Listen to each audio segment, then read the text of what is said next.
بسم الله الرحمن الرحيم.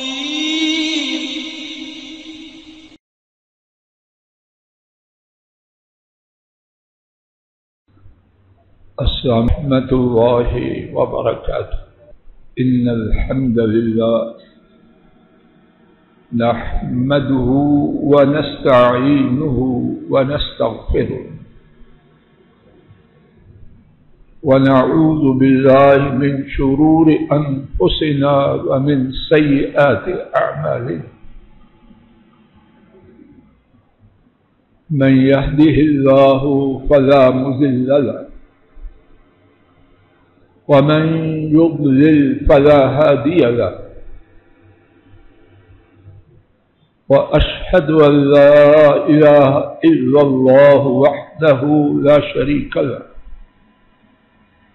وأشهد أن محمدا عبده ورسوله صلوات ربي وسلامه عليه. أما بعد فإن خير الحديث كتاب الله وخير الهدي هدي محمد صلى الله عليه وسلم وشر الأمور محدثاتها وكل محدثة بدعة وكل بدعة ضلالة وكل ضلالة في النار. اللهم انفعنا بما علمتنا وعلمنا ما ينفعنا وزدنا علما. سبحانك لا علم لنا إلا ما علمتنا إنك أنت العليم الحكيم. رب اشرح لي صدري ويسر لي أمري واحلل عقدة من لساني يفقه قولي. رب أعوذ بك من همزات الشياطين وأعوذ بك رب أن يحضرون. أعوذ بالله السميع العليم من الشيطان الرجيم من حمده ونفخه ونفسه. اللہ مالک کی توفیق سے گزشتہ خطبہ جمعہ میں ایک ایسی بیماری کا تذکرہ شروع ہوا. مجھے اور آپ کو اللہ تعالی ہر بیماری سے بچائے، ہمارے کنبوں کو بچائے اور اس بیماری سے بچائے. ایک ایسی بیماری کا ذکر شروع کیا گیا جو میرے گمان کے مطابق کورونا سے کہیں زیادہ خطرناک، جس کی بربادی دنیا میں اور دنیا کے بعد ہمیشہ ہمیشہ کے لیے آخرت میں. اور وہ بیماری اتنی عام ہے کہ الامان والحفیظ، بہت سے کہنے والے اس میں بری طرح مبتلا ہیں. اللہ نہ کرے کہ میں بھی انہی بدبختوں میں ہو جاؤں. اور بہت سے سننے والے، اپنے تئیں دیندار سمجھنے والے، وہ بھی اس بیماری میں جکڑے ہوئے ہیں. اس موضوع کے بارے میں گفتگو کرنے کا اللہ کرے مقصد یہ ہو کہ میں ناکارہ اور آپ اگر اس بیماری میں ہیں تو اللہ نکال دے، اور اگر بچے ہیں تو اللہ موت تک بچا. وہ ہے جو موت تک بچا ہے. اور اگر بچے ہیں تو اپنی ملاقات کے لیے جانے تک اس بیماری سے ہمیں اور ہمارے کنبوں بہن بھائیوں ان کے کنبوں کو بچائے رکھیں. وہ بیماری کیا ہے؟ اپنے آپ کو بہت بڑا سمجھنا. انا للہ و انا الیہ راجعون. اس حوالے سے کچھ تمہید کے بعد دو دلائل اللہ کی توفیق سے، ایک حدیث شریف سے اور ایک قرآن پاک سے گزشتہ خطبہ جمعہ میں عرض کیا جا چکا ہے. آئیے آج کے سبق میں کتاب و سنت کی روشنی میں آپ اپنے اپنے فائدے کے لیے کچھ مزید دلائل اور ثابت شدہ دلائل ایک ایک کر کے سنیں. امام بخاری اور امام مسلم نے حضرت ابو ہریرہ رضی اللہ تعالی عنہ سے روایت کیا، جب ایک شخص اپنے سوٹ میں، اپنے جوڑے میں چل رہا تھا، اور کیسے چل رہا تھا، تو تعجبہ نفسہ، وہی بیماری جو آج ہمارا سبق ہے، خود پسندی میں مبتلا، اپنے آپ کو بہت بڑا سمجھتے ہوئے. پھر سماعت فرمائیے، اور اللہ کرے کہ میری زبان سے کوئی کمی بیشی نہ ہو جائے، پہلے گناہ تھوڑے ہیں کہ مزید کھینچوں. جب ایک شخص اپنے آپ کو بڑا سمجھتے ہوئے چل رہا تھا، میں آپ غور کریں، گاڑی کے اسٹیئرنگ پر بیٹھتے ہوئے، خصوصاً جبکہ نیا ماڈل گاڑی اللہ دے دیتے ہیں، دماغ ٹھیک رہتا ہے یا خراب ہو جاتا ہے، ہر کوئی اپنا فیصلہ خود کرے. اچھا لباس پہننے پر جس کی کوالٹی اور جس کا رنگ پسند ہو، اور بیگم بھی سچ یا جھوٹ کوئی تعریفی کلمہ کہہ دے، تو دماغی توازن کیسے رہے. اور یہ بات مردوں میں بھی ہے اور عورتوں میں بھی ہے. معلوم نہیں میرا اس طرح تفصیل بیان کرنا فائدے کی بات ہے کہ اللہ کرے فائدے کی.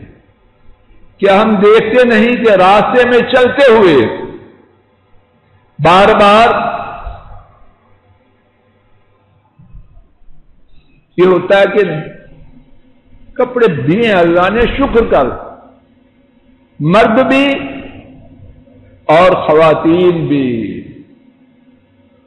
راستے کی بجائے اللہ ہدایت دے مجھے سب سے پہلے اور آپ کو. اس بارے میں ہم نالائقوں کا بڑا کون تھا، اللہ کرے ہمارا نہ ہو، لیکن کرتوت عام طور پر اچھی ہے، اللہ کرے بہت اچھی ہو، لیکن نہیں. میرا گمان ہے، اور اللہ کرے میرا گمان 100% غلط ہو. پھر سنیے، ایک آدمی اپنے آپ کو بڑا سمجھتے ہوئے جا رہا تھا، لٹوں پر کنگھی کی ہوئی تھی، تو کیا ہوا؟ اللہ نے اسے زمین میں دھنسا دیا. اور بعض علماء نے بیان کیا کہ یہ شخص قارون تھا، اور سورہ قصص میں اللہ پاک نے فرمایا کہ اسے بھی دنسایا، اور کسے دنسایا؟ اس کے گھر کو، یعنی اس کے محل کو بھی زمین میں دھنسا دیا. میرے اور آپ کے پاس ہے کیا؟ معمولی سا حادثہ ہماری معاشی حالت اس کا کباڑہ کرنے کے لیے کافی ہے کہ نہیں؟ کیا حیثیت ہے بڑے سے بڑے سرمایہ دار کی قارون کے مقابلے میں؟ کیا ہوا؟ اللہ تعالی نے زندہ اسے اور اس کے محل کو زمین میں دھنسا دیا، اور قیامت تک کے لیے زمین میں دھنسایا جاتا رہے گا۔ حضرات و خواتین، جب بھی میرا آپ کا دماغ خراب ہو، اور جب بھی کا لفظ برسٹر صاحب میں نے تکلف کے طور پر بولا ہے، ہمیشہ ہی یاد رکھیں، اس بیماری سے بچنے کے اوقات تھوڑے ہیں یا زیادہ؟ میرے گمان کے مطابق اللہ کرے کہ بیماری سے بچنے کے اوقات زیادہ ہوں، لیکن میرے گمان میں کیوں جج صاحب زیادہ نہیں۔ آج کے سبق کی دوسری دلیل، حضرات ائمہ چار محدثین نے اس حدیث کو روایت کیا۔ امام احمد، امام نسائی اور امام ابن حبان، ان تین نے مفصل، اور امام ابن ماجہ نے مختصر، اور امام ترمذی نے اس کو مختصر روایت کیا۔ حضرت صہیب رضی اللہ تعالی عنہ اس حدیث کے راوی ہیں۔ انہوں نے بیان کیا حنین کی جنگ کے موقع پر، اور حنین کی جنگ فتح مکہ کے بعد شوال کے مہینے میں ہجرت کے 8ویں سال ہوئی۔ حضرت صلی اللہ علیہ وسلم مکہ مکرمہ فتح کرنے کے بعد مکہ کے پڑوس میں حوازن اور ثقیف، دو بڑے جنگجو اور نشانہ باز قبیلے، آپ کو خبر ہوئی کہ وہ مسلمانوں پر حملہ کی تیاری کر رہے ہیں، آپ ان کی طرف روانہ ہوئے۔ حضرت صہیب رضی اللہ عنہ بیان کرتے ہیں کہ حنین کے دنوں میں رسول کریم صلی اللہ علیہ وسلم فجر کے بعد اپنے ہونٹوں کو حرکت دے رہے۔ صحابہ نے عرض کیا، اے اللہ کے رسول، ایک ایک بات کی طرف توجہ فرمانے والے، اے اللہ کے رسول صلی اللہ علیہ وسلم، آپ اپنے لبوں کو، مبارک لبوں کو حرکت دے رہے ہیں، یعنی اس کا سبب کیا ہے؟ توجہ فرمائیے، کیا سبب ہے؟ نبی محترم صلی اللہ علیہ وسلم نے فرمایا، تم سے پہلے، اب آپ جی گھٹنے چھوڑ کے بیٹھو بیٹا، کرسی پہ بیٹھ جاؤ، تکلیف ہے۔ تم سے پہلے ایک نبی آپ صلی اللہ علیہ وسلم نے اس کے بعد جو بیان کیا، راوی کی دیانت اور امانت ہے کہ بیان کہتے ہیں آپ نے وہی فرمایا جو ابھی میں ذکر کروں گا، یا اس کے قریب قریب الفاظ سے فرمایا۔ آپ نے فرمایا، تم سے پہلے ایک نبی اپنی امت کی زیادہ تعداد نے انہیں خوش کر دیا۔ میرے ساتھ دہرائیے، اس نبی کو کیا ہوا؟ بولیے، امت کی زیادہ تعداد نے انہیں خوش کر دیا، اور انہوں نے کہا، لن یروم احد ہؤلاء بشیء، کوئی شخص ان کا ارادہ نہیں کر سکے گا۔ سمجھ آ رہی؟ یعنی آج کل کے محاوروں میں کیا کہتے ہیں، ان کی طرف کوئی آنکھ اٹھا کے یہی کہتے ہیں۔ نبی کے منہ سے یہ الفاظ نکلے اور دل میں کیا آیا کہ میری امت کی تعداد بڑی زیادہ۔ اب کیا ہوا؟ ہمیں کیا پتا ہے، ہم کتنے کتنے شیطانی بول بول کے اپنی تباہی کے روز فیصلے کروائیں۔ یہ رب کی طرف سے رحمت ہے یا مہلت ہے کہ ہم زمین میں دھنسائے نہیں جا رہے، لیکن انبیاء کا معاملہ تو کیش ہے، نقد ہے۔ اللہ پاک کو اپنے نبی کا یہ گمان اور ان کا یہ جملہ، یہ حدیث میں نہیں، اس کی شرح میں ہے، اللہ تعالیٰ کو اپنے نبی کا یہ گمان اور جملہ پسند نہ آیا۔ اللہ تعالیٰ نے اپنے نبی کی طرف وحی کی، 3 میں سے ایک بات چن لو، 3 میں سے ایک بات چن لو، کوئی انعام بھی نہ لگا ہے، ابھی آپ سنیں۔ 3 میں سے پہلی بات، یہ پہلی، دوسری، تیسری شرح میں ہے، حدیث شریف کا ترجمہ اس میں پہلی، دوسری، تیسری نہیں۔ پہلی بات کہ میں ان پر یعنی تیری امت پر دشمن کو مسلط کروں گا جو ان کو تہس نہس کر دے۔ یہ بات اللہ کی پسند کی تھی یا ناراضی تھی؟ کبھی میرے اور آپ کے دل میں اس قسم کے خیالات آئے ہیں کہ نہیں؟ فضل صاحب، ہم کہاں کہاں پہنچتے ہیں؟ خیالات میں سارا اسلام آباد کتنی دفعہ فتح کر چکے، اور دشمن ان کو تو کھا چکے۔ خاک کھانا ہے ہم نے۔ دوسری بات، اللہ پاک نے دوسری بات یہ فرمائی، میں ان پر بھوک یعنی بھوک کا عذاب مسلط کروں گا۔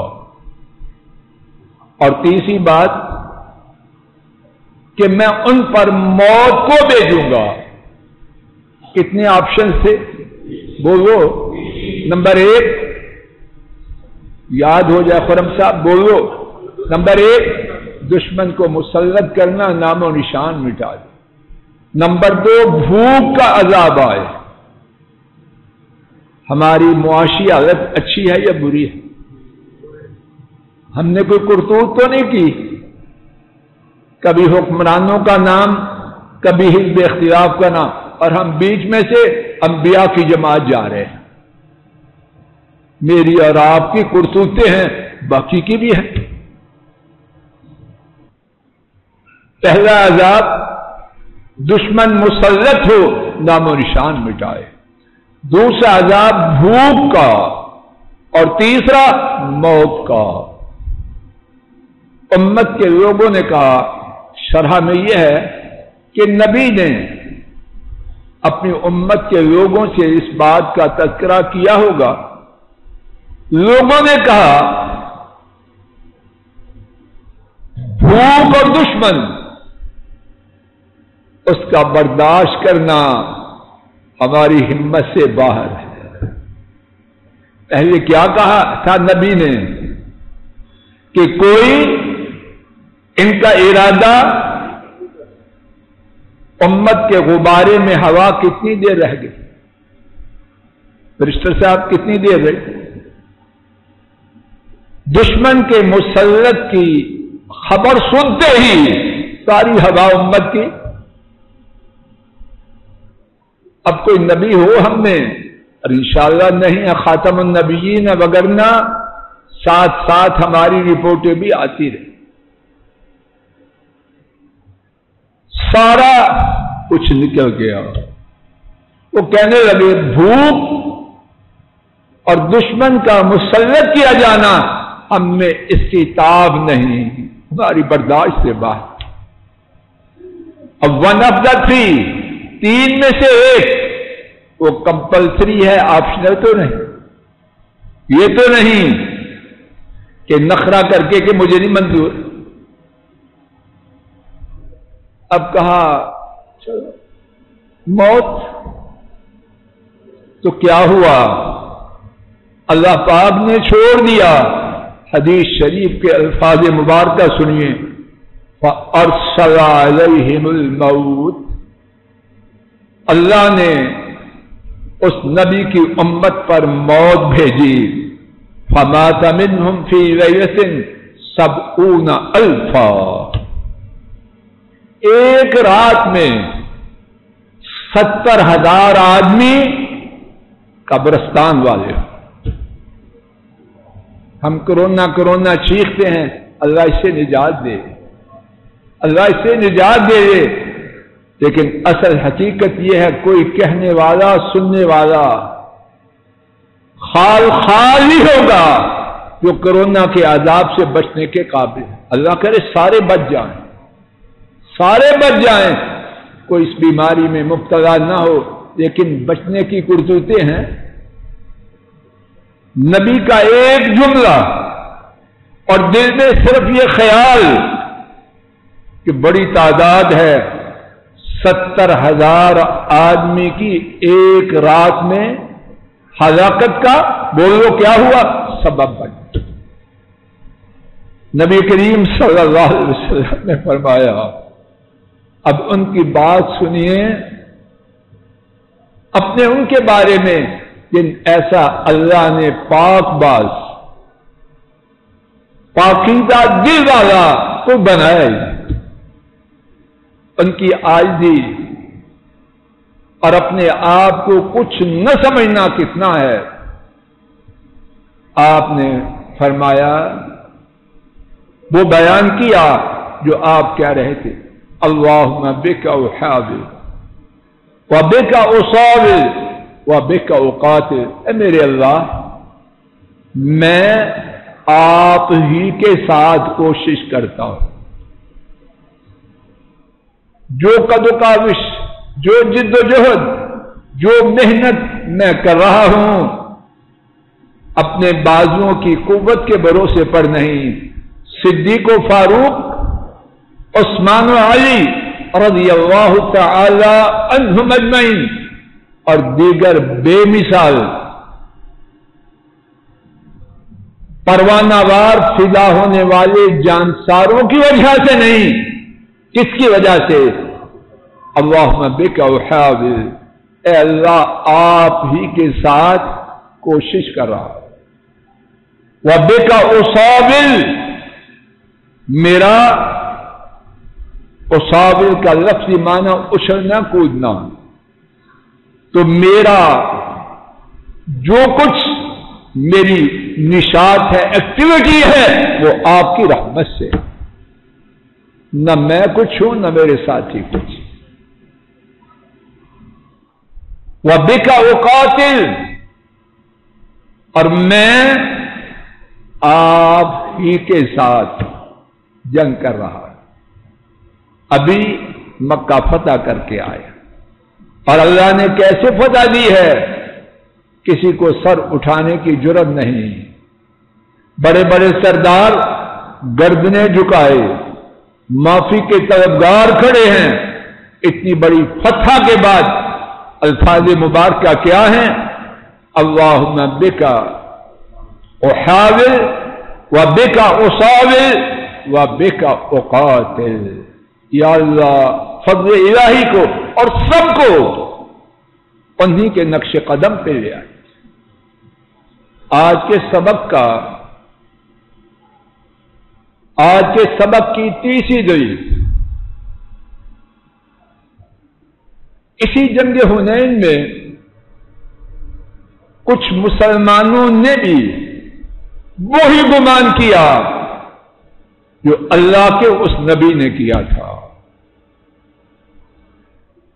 قرآن کریم میں اللہ پاک نے اس گمان کا ذکر کیا اور حدیث شریف میں بھی اس کا ذکر ہے. سورہ التوبہ آیات کریمہ 25 سے 27 تک 3 آیات. 10واں پارہ گھروں میں جا کے اللہ کی رضا کے لیے، اپنے فائدے کے لیے ان آیات کو ضرور دیکھیں. اللہ کریم نے فرمایا، لَقَدْ نَصَرَكُمُ اللَّهُ فِي مَوَاطِنَ كَثِيرَةٍ وَيَوْمَ حُنَيْنٍ.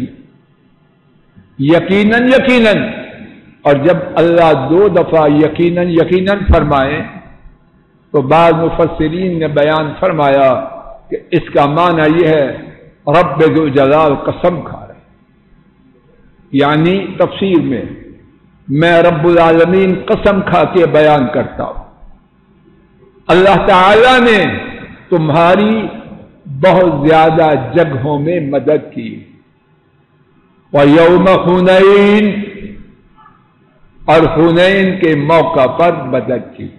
ابھی ہم نے کس جنگ کا واقعہ سنا؟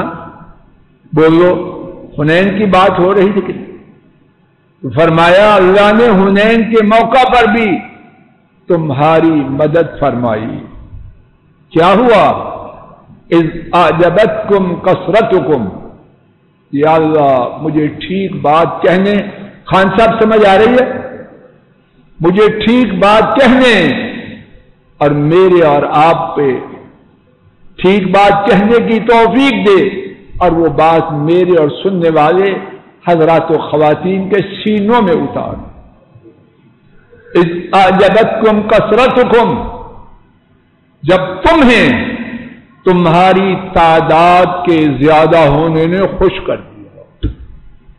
نبی نے کیا گمان کیا تھا؟ بولو کہ میری امت، اور کیا کہا تھا؟ ان لوگوں کا کوئی قصد نہیں کر سکتا۔ اور تاریخ اور سیرت کی کتابوں میں ہے، ایک کہنے والے نے کہا آج ہم قلت کی وجہ سے مغلوب نہ ہوں گے۔ مسلمانوں کی تعداد کتنی تھی؟ وہی جو 313 میں کامیاب ہوئے، وہی جو بدر میں 313 کے ساتھ 1000 کے مقابلے میں کامیاب ہوئے۔ آج ان کی تعداد کتنی تھی؟ 10,000 وہ جو مدینہ طیبہ سے آئے تھے، اور 2,000 وہ جو مکہ مکرمہ میں ان کے ساتھ شامل ہوئے، 12,000۔ اور ان کے سپہ سالار قائد کون؟ جن ایسا سپہ سالار اللہ نے بنایا ہی۔ تو کیا ہوا؟ وقت ہوا چاہتا ہے یہی بات کو روکتا ہوں، انشاءاللہ الرحمن آئندہ خطبہ جمعہ میں اسی مقام سے بات کے آغاز کا ارادہ ہے۔ اللہ عافیت سے بات کو مکمل کرنے کی توفیق عطا فرمائے، اور کہنے اور سننے والوں کو اس سنگین اور مہلک بیماری سے اپنے فضل و کرم سے محفوظ فرمائے۔ وآخر دعوانا ان الحمد للہ رب العالمین۔ آج کے خطبہ جمعہ کا خلاصہ یہ ہے، انتہائی مہلک، تباہ کن اور دنیا و آخرت کو برباد کرنے والی ایک بیماری اپنے آپ کو بڑا سمجھے، اور بولنے والے کے گمان میں اس بیماری سے بچنے والے بہت ہی تھوڑے لوگ ہیں۔ اللہ ہم سب کو اپنے فضل و کرم سے بچنے والے خوش نصیب لوگوں میں شامل کر۔ آج کے سبق میں اس بارے میں 2 واقعات، 2 دلائل ذکر کیے گئے۔ تیسری دلیل کا آغاز ہوا اور وقت کے ختم ہونے کی وجہ سے وہیں بات کو روکا گیا۔ انشاءاللہ الرحمن آئندہ خطبہ جمعہ میں اسی مقام سے بات کا آغاز ہوگا۔ اللہم صلی علی محمد وعلی آل محمد کما صلیت علی ابراہیم وعلی آل ابراہیم انک حمید مجید۔ اللہم بارک علی محمد وعلی آل محمد کما بارکت علی ابراہیم۔ السلام علیکم ورحمۃ اللہ۔ یہ ڈاکٹر فضل الہی صاحب کا آفیشیل یوٹیوب چینل ہے، اس کو لائک، سبسکرائب اور شیئر کریں اور بیل آئیکن پریس کریں تاکہ نئے آنے والی ویڈیوز کا نوٹیفیکیشن آپ کو موصول ہو سکے۔ جزاکم اللہ خیر۔